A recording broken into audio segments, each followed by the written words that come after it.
I want the viewers to finish the credit scene of the movie and turn off their phone or close their laptop screen, turn off the TV after watching it, and I want them to feel inspired and uplifted.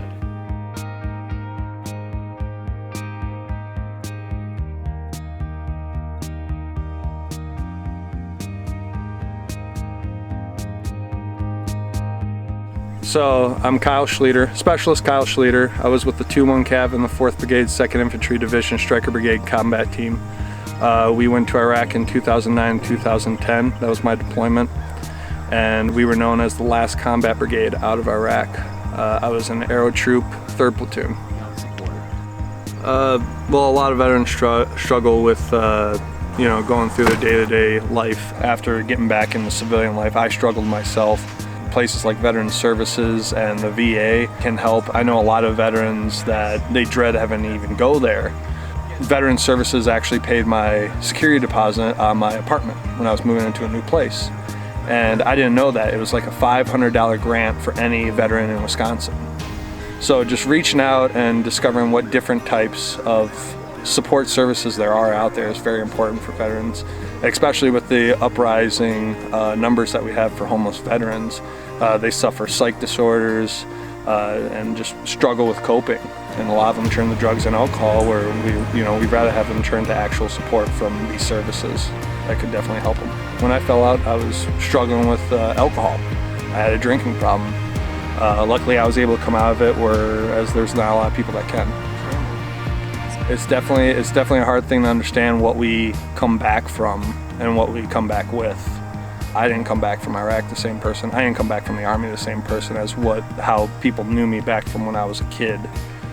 It's a blessing and actually an honor to be a part of something like this that shows, even in an inkling of trying to portray what veterans coming home feel like.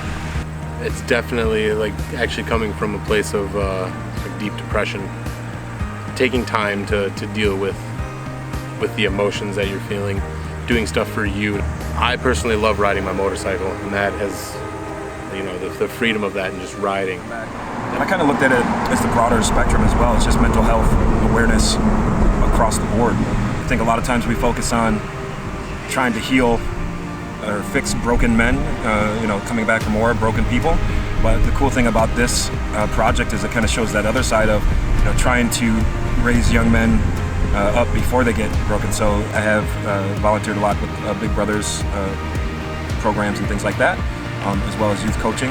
And I think that it's one of those situations that definitely benefits both parties. Always know that you'll get past it and try to talk to people, because that always helps. It's important. And, it's extremely important with the military, especially now, is, a very long time war is ending. And, I think it's important that people show that respect, because a lot of those soldiers coming home, it's I think, in our best interest to show them that they matter. Getting out of a rut of depression and taking on a new hobby and interest, helping others, yeah, that's what I got out of it too. It's actually a very emotional and inspirational story. So Brandon first came to me in about 2010, 11 years.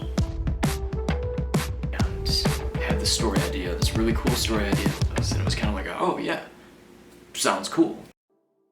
Essentially, this is a story about an Army vet who's currently going through PTSD, but really you can bring this, kind of use this for anything that you're going through. And I wanted to show,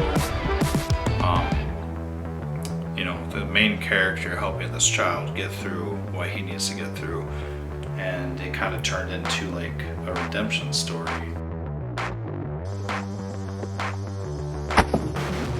None of us had really ever met each other before starting on this, so anyway, it was just kicked it off right from the get-go. That was pretty cool. Yeah, I think that was an advantage, working with people that, for all intents and purposes, were, you could say, strangers. Get excited about it together, and I think that was a strength. They're very accommodating, very gracious, very generous with their time, and very just they gave it their all. Just the chemistry that we all had. None of us had really met or talked, and we ended up just talking about anything and everything. And then like we were talking, the in-between was like the banter back and forth was hilarious. Let's run it again. Okay. From the top, make it drop. That's well.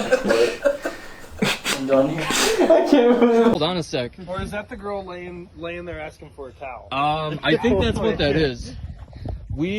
I just stepped on 2 cicadas that were having sex. It was definitely a lot of good times. It was still so much fun. I couldn't stop smiling the whole time. We just always had something to say or joke about, laugh about.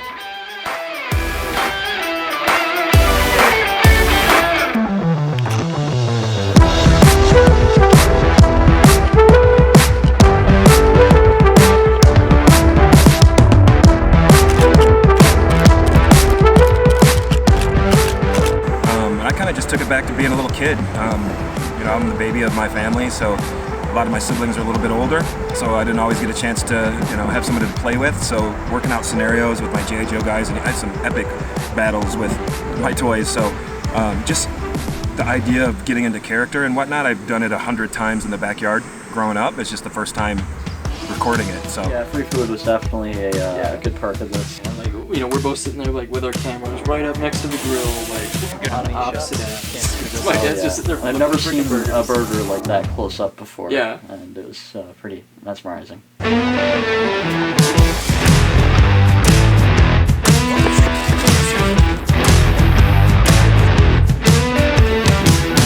card scene was pretty amazing. It was because of the casual kind of vibe it gave off.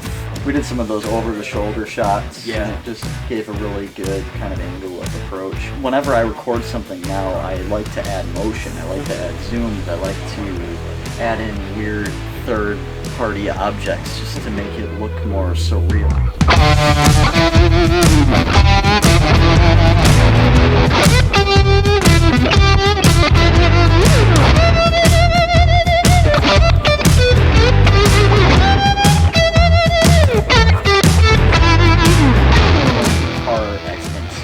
The amount of time we took, I don't even think that's in the final cut.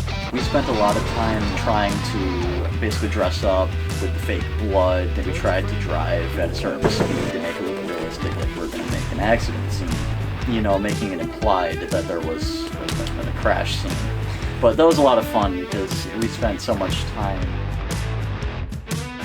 First project is definitely, there's a lot of nerves involved. A lot of nerves. Yeah.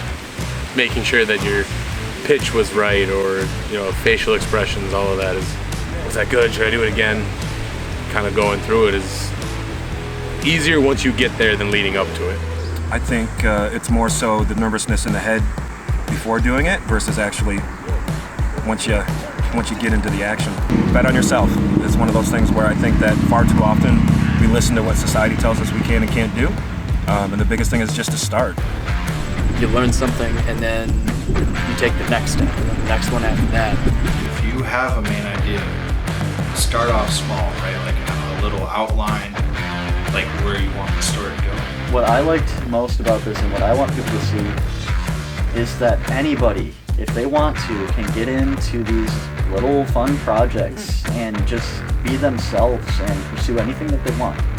Just don't give up, follow your dreams, and you'll find the people that you fit in with.